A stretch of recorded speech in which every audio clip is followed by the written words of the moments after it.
The courtroom was hushed, but the tension was suffocating. Cameras snapped, reporters wrote notes, and the public leaned in, as if they were on the cusp of witnessing history. In the midst of it all sat Kody Brown, his previously strong face now washed out with anxiety. Across from him were his wives, Meri, Janelle, Christine, and Robyn, each bearing years of deceit, heartache, and untold secrets. And the question that lingered in the air was chilling: where did the missing $500,000 end up? It had started as rumors of financial mishandling, but they had escalated to one of the most sensational courtroom battles ever linked to the Sister Wives clan. And now the blame targeted Kody, but the trail of money led to somewhere much more astounding: straight into Robyn's life of luxury. If you thought you knew the Sister Wives story, think twice. This is no longer about family drama. This is about lies, deceit, and a courtroom that was the backdrop to the destruction of the Browns' empire. And before we enter this trial, let me ask you, do you think Kody Brown is guilty of keeping the money hidden? Or do you think Robyn's been keeping the real secret this whole time? Leave your thoughts in the comments, because by the end of this story, your opinion may be totally switched. The gavel came down, swift and loud, ringing through the Las Vegas courtroom. Kody fidgeted in his seat, golden curls now dulled to a softness they had never possessed on the reality TV show TLC. He glanced toward Robyn, who shunned his eyes, grasping a designer purse that was enough evidence in itself. The case was straightforward on paper, but heart-wrenching in real life. $500,000 had vanished from the Brown family coffers. Funds that had been earned, invested, and placed in Kody's stewardship. Lost. The wives had been questioning for months, and now they were seeking answers in court. Christine testified first. She perched stiffly, her voice firm but laced with betrayal. "We trusted him," she said, indicating towards Kody. "All of us invested money, sacrifices, our lives, and it's gone now. We have the right to know where it has gone." The courtroom whispered. Christine had always been the one smiling through cracks, trying to keep the family together, concealing hurt. But now she didn't smile anymore, instead seething in anger. What if the truth you believed about your family was but a small part of the lies keeping it hidden? Kody put his fist on the table, leaning forward. "This is absurd," he snarled. "I've done everything for this family. Everything, and now you're going to rip me apart over some stolen money." His voice was breaking, not from rage, but from fear. Robyn shifted uncomfortably. She was almost fragile, her eyes welling with tears as if she would shatter beneath the weight. But there was also a coldness, a silence that seemed calculated. Meri's turn on the stand came next. Her voice quivered, but her sentences cut deep. "I gave up my legal marriage to him," she said, "so Robyn could be protected. I gave up everything, and now, not only is our marriage lost, but so is our money. $500,000. And he can't even tell us where it is." The audience gasped. The mention of Meri's sacrifice, the divorce that made Robyn the legal wife, hit hard. This wasn't just financial, it was personal. Sometimes the biggest betrayals aren't the ones made in secret, they're the ones made right in front of you. The judge's brow rose, scanning the documents in front of him. "Mr. Brown," he said, his tone level but authoritative, "bank statements indicate numerous withdrawals from your accounts, tens of thousands of dollars diverted. Can you explain?" Kody's lips parted, then closed. His jaw locked, and his gaze flashed back to Robyn once more. The quiet spoke volumes. Janelle slouched forward in her chair, speaking softly to Christine, but loudly enough for the microphones to catch. "He's not covering for us, he's covering for her." The courtroom rose up in a murmur again. Robyn's face turned red, and finally tears streamed down her face. But were they tears of remorse or deceit? That was the question searing everyone's brain. And that's where the cracks begin to emerge. For what was going to be exposed would break every single individual in that room. The prosecutor moved forward, placing down photographs, shiny pictures of shopping bags, designer furniture, and receipts linked directly to Robyn's name. "Mrs. Brown," the prosecutor inquired softly, "can you tell me why, during the months that this money disappeared, your accounts reflect steady expenditures of luxury items?" Robyn's lips quivered. She grasped for the microphone. I don't handle the money. Kody does." He said it was okay, that it was family money. "That objection," Kody bellowed, standing so fast his chair came crashing back behind him. His voice shook the air, but his face gave him away. Red and sweating, cornered, the judge pounded the gavel. Order. The courtroom had become a battlefield. Kody and Robyn on one side, and the three other wives on the other side, with $500,000 trapped in the middle. But this was just the tip of the iceberg. The more the court delved deeper, the dirtier the story turned out to be. Because sometimes, money isn't merely money. It's the evidence of betrayal, the source of destruction, and the one thing that can shatter a family for good. The lights above the courtroom hummed faintly, but the silence was so heavy you could almost hear hearts pounding. Everyone in that room knew the trial had just taken a dark turn. The missing $500,000 wasn't just a rumor anymore. Now there were photographs, receipts, and testimony, linking the money trail directly to Robyn Brown. And here was the question that no one would dare utter out loud. Was Robyn the genius, or was she merely Kody's shield? What followed would propel the courtroom into pandemonium, and compel the Sister Wives family to confront realities they'd been avoiding for years. But first, we need to reveal another bombshell. So let me ask you, if you found out that your spouse had secretly siphoned off $500,000, would you battle for justice in court, or just leave and sever all connection? Let me know in the comments. Your responses may surprise even you. Robyn held the microphone tightly with shaking hands. Her voice broke as she said, "I didn't know. I believed the money was for household expenses." Kody said we were finally creating the life we deserved. The prosecutor inched closer. So you're claiming your husband told you to make these purchases? Her eyes flicked to Kody, hoping for reassurance, but only met his scowl. Yes, she murmured. Kody pounded his fist on the table. That's not true. She's twisting this. I never instructed her to spend a penny on herself. Everything that I did to get this family back on its feet. The room exploded.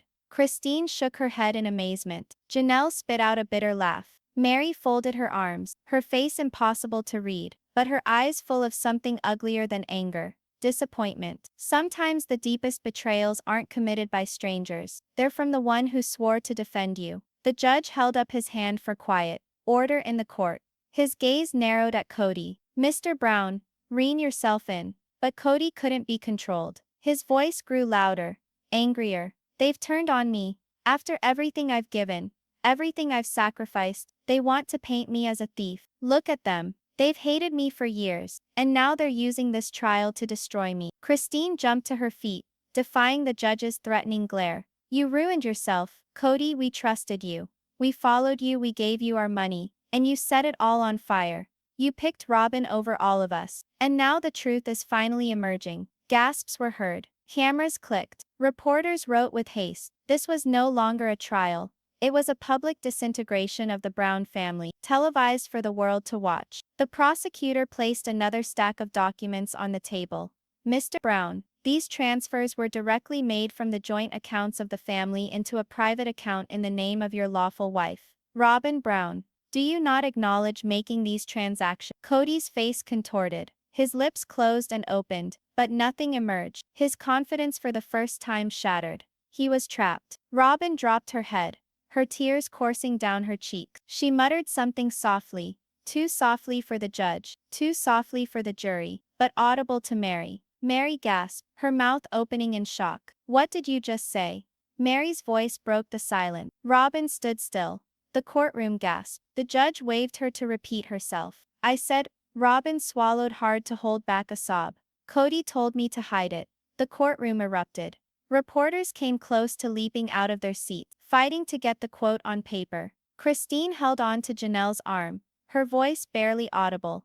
I knew it. I knew she was covering for him. Kody's face reddened. Liar, he thundered. You lying. His words degenerated into pandemonium, as bailiffs rushed to restore order. When secrets at last burst open, they don't simply crack the surface, they shatter all about them. The judge's gavel banged. Enough, both of you will be quiet unless spoken to. His tone was absolute. This court will adjourn for 1 hour. We will resume with further evidence. The gavel came down again, and the courtroom erupted in hysterical whispers. Down the hall outside, the wives stood together, something no one ever wanted to witness. Meri, Janelle, and Christine united as one. They had spent years as competitors, vying for Kody's attention, but now something was different. He's been stringing us all along, Janelle declared, her tone biting. We were thinking we were battling one another. But all the while, he was siphoning money in our backs. Christine nodded, her eyes burning.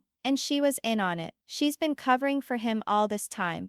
Meri stood against the wall, her voice husky on the verge of breaking. I gave up my marriage, my dignity, my life for him. And this is what he did with it. No longer were they three former wives. Now they were confederates, united by betrayal. Sometimes the last people you'd think would stand with you are the only ones there when the truth comes crashing down. At the same time, in a corner of the corridor, Robyn wept hysterically, her mascara running down her face. A friend leaned over and spoke in her ear, but she shook her head viciously. They don't get it, she grumbled. They don't know what he made me do. Within the courtroom, Kody sat alone. For the first time in years, there was no wife by his side. His hands shook as he looked at the vacant table. His empire, his family, his dominance. It was all going away. But Kody was not done. In his eyes seethed a new type of anger. If he was going down, he wasn't going alone. For sometimes the most destructive harm is not when someone loses, but when they choose to take everyone else with them.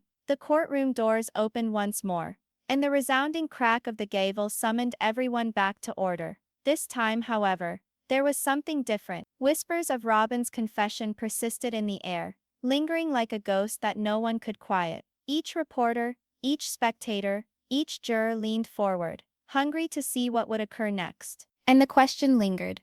If Robyn did confess, Kody instructed her to hide the funds. What other secrets had lain hidden beneath decades of secrecy? What ensued would tear open sores that had been fermenting for decades. And once the truth was revealed, the Brown family would never remain the same. Before we tell you the next dramatic surprise, let me ask you, if you were in that jury box, hearing this family's madness, would you take Kody's side?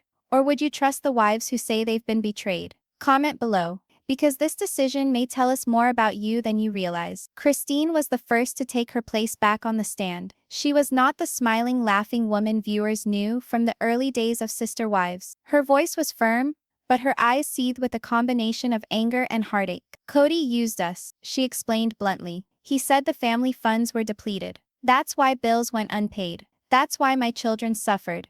And all the time, he and Robyn were living in that $1 million mansion, splurging with money we didn't even know existed. She stood holding a pile of unpaid bills, her hands shaking with outrage. I pleaded with him for assistance. I pleaded. And he said there was nothing. But see this. She slammed the bills down on the table. He lied to me face. The audience gasped. Cameras blazed. Kody's jaw tensed. He growled something under his breath, but the mic picked it up. Ungrateful. Christine whipped her head in his direction. Ungrateful? After I raised your children? After I gave up my entire life for this family? You stole from us. Sometimes the ones who hurt you most are the ones that look you in the eye and promise they're doing it to protect you. The prosecutor moved forward. Mrs. Brown, do you have any proof that these monies were deliberately concealed by Mr. Brown? Christine nodded, producing a folder. Within was a sheaf of bank statements, signed by Kody, detailing late-night transfers in increments of sometimes small amounts, sometimes huge sums. He claimed it was for family business. No business ever got started. No investments ever occurred. The only thing that ever grew was Robyn's closet. The room buzzed once more. Robyn hid behind her hands, weeping silently. Meri stood up suddenly, requesting to make a statement.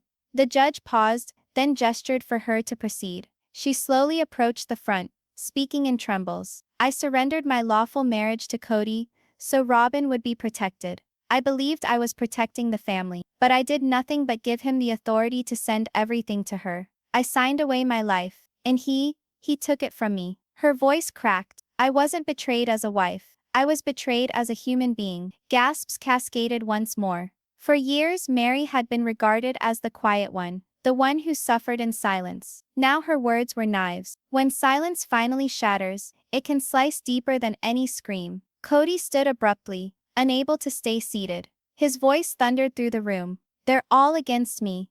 This is a witch hunt. Christine left because she couldn't handle plural marriage. Janelle left because she wanted independence. Meri left because she stopped loving me. And now they're using this trial to destroy me. None of this is about money. It's about revenge. The judge banged the gavel. Mr. Brown, sit down. But Kody did not.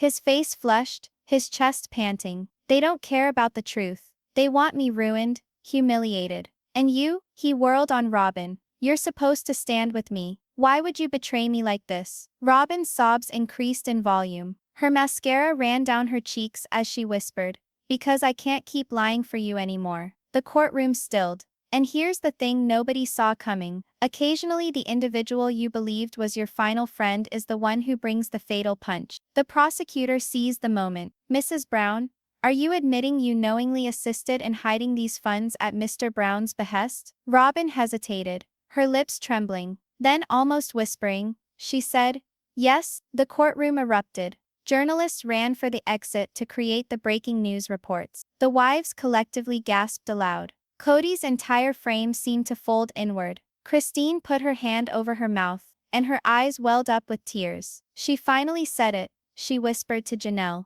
She finally admitted it. Janelle shook her head in shock. I don't even know that I feel relief, or that I just feel angry. $500,000, Christine. Do you realize what that could have done for our children? Meri stood there unmoving, staring blankly ahead. For her, this was not justice. It was too little, too late. Sometimes no matter how the truth comes out, it doesn't mend the wound. It simply makes it deeper. The judge bent forward, his tone severe. Mrs. Brown, you comprehend the gravity of this confession. You might be charged yourself. Robyn nodded, crying. I know, but I can't stay in this deception any longer. Kody led me to believe we were creating a future, but what we created was a prison of deceit. Kody blew up once more, screaming so loudly that the bailiff stepped in. You ingratitude betrayer. I shielded you, I provided you with everything, and now you betray me in the back? The judge's gavel thundered once more. Enough. One more outburst and you'll be held in contempt, Mr. Brown. But the damage was done. In one moment the courtroom had shifted. Robyn was no longer shielding Kody, she was exposing him. The wives exchanged glances, for the first time not divided, but united. They had been silenced for years, dismissed, manipulated. Now the truth was finally on their side. And Kody knew that. His hands trembled, his eyes flitted. He was no longer the commanding patriarch. He was a man coming apart, naked and single. And this was just the beginning, because the next witness would reveal something even more horrific than missing funds. The courtroom had already witnessed pandemonium, but nothing to what was yet to happen. Robyn's admission had pushed the door ajar, but everybody understood that there were other secrets behind it, secrets that would ruin the Browns for eternity. And now there was one more witness who was going to appear on the stand. Somebody no one was anticipating, because this was no longer just about lost money. This was about power, about control, about all those years of manipulation finally pulled into the light. Before we embark on this next explosive chapter, ask yourself, do you think the truth really sets you free? Or can it sometimes bind you to a world much worse than the lie? Share your comments below, because what is to come will leave you doubting everything. The judge cleared his throat. Call your next witness. The prosecutor's voice echoed out. We call Logan Brown. Gasps were heard throughout the courtroom. Logan, the eldest of Kody's 18 children, walked slowly to the witness stand. Tall, dignified but clearly shaken, he carried not only proof, but the burden of generations. Kody's eyes bulged. No, not him. His voice trembled with fear. You can't do this. But Logan sat, swore in, and faced the jury with steady eyes. My name is Logan Taylor Brown. I'm Kody's son, and I'm here because I've seen too much. The courtroom was silent. Cameras zoomed in. Every spectator leaned closer. Growing up, Logan began, we were told the family was united, that we shared everything equally. But that wasn't the truth. My mom, Janelle, she worked non-stop. Christine struggled to put food on the table. Meri was pushed aside. And every time they asked for help, Dad said there wasn't enough money. Logan's fists curled. But money was involved. I've seen the deposits. I've seen Dad and Robyn sitting up late, whispering, transferring funds, concealing things. I was sworn to silence, but I can't anymore. Kody leaped from the bed, yelling, lies, all lies. His voice trembled, but so did his body, shaking with anger. Logan stood up, his eyes cold. You taught me how to tell the truth, Dad, and now I am. Sometimes the ugliest truths don't come from your enemy, they come from your own blood. The prosecutor gave Logan a folder. It contained bank logs, transfer screenshots, even handwriting notes by Kody. These were on our family computer, Logan explained. Dad didn't think anyone would see it, but I did, and I copied everything. The jury shifted uncomfortably in their seats. The wives rocked back and forth, their eyes open wide with shock. Even Robyn hid her face in her hands, not able to bear the sight of Logan. Christine wiped away a tear, whispering, "He's keeping us safe now." Meri's lips quivered, but she nodded. Finally, someone standing up to him. Kody's chest heaved, his fists clenching the table. "You're my son. How could you betray me like this? After all I've done for you?" Logan's voice remained calm. "You gave me nothing but lies, and I won't let you continue to tear apart this family." What occurs when the child is the one to make the parent account for themselves? That is when the family drama becomes a generational reckoning. The prosecutor placed additional evidence on the table. Pictures of receipts, huge wire payments to accounts in other states, even property titles that no one in the family was aware of. Christine leaned into Janelle, her words shaking. "He was purchasing property, behind our backs. While all the time he was telling us to cut back on expenses, he was purchasing property." Fists were clenched by Janelle. "This was supposed to be our retirement fund, our protection, and he was taking it from us." The judge gazed down at Kody. "Mr. Brown, do you dispute that these papers are yours?" Kody's mouth moved, but no sound escaped. For the first time, he was small. Not the patriarch, not the cocky leader, just a man bear. Robyn had whispered something, but the microphones picked it up. "You vowed we'd never get caught." The wives gasped. The jury shifted. When whispers become public, they can ruin all you believed was safe. Later, the prosecutor summoned another unexpected witness, a one-time family accountant. The accountant's testimony was brutal. Mr. Brown mismanaged funds consistently. He shifted money between accounts to avoid detection. He used family savings for personal expenses, and when the money ran out, he borrowed against assets without informing his wives. Gasps filled the room again. Christine covered her face. Janelle shook her head in disbelief. Meri's tears finally spilled. Kody's voice again rose higher, pleading now. "I did it for the family. You don't know what pressure I was under. The cameras, the scrutiny, the responsibility of holding everybody together." Christine yelled back, her voice cracking. "You didn't hold us together, Kody. You tore us apart." The judge slammed down his gavel. "Order, order." It was too late though. The courtroom wasn't just split anymore. It was in pieces. At times the truth not only shatters bonds, it also annihilates them. Outside the courthouse at recess, the press converged. Headlines yelled in protest of betrayal, fraud, lost funds, and kids testifying against their dad. Sister Wives fans wept online, some rallying around Kody, others damning him, yet all stuck to the unfolding drama. Inside, the wives stood in a tight group. Janelle's tone was indomitable. "This is no longer just about money. This is about justice." Christine nodded, her jaw set. "And we're going to make sure the truth finally wins." Robyn sat apart, shaking, whispering to herself, "This wasn't supposed to happen. He promised me it would never come to this." And Kody? He sat alone, fists clenched, muttering under his breath. But his eyes told the real story. Wild, desperate, dangerous. He wasn't going down without a fight. For when a man who has lost everything becomes cornered, that is when he is the most dangerous. The courtroom was quiet. The air was so thick with tension, it could choke. It had taken weeks of testimony, stunning disclosures, and betrayals that tore a family apart. But it all boiled down to this moment, the verdict. The jury footsteps rang out.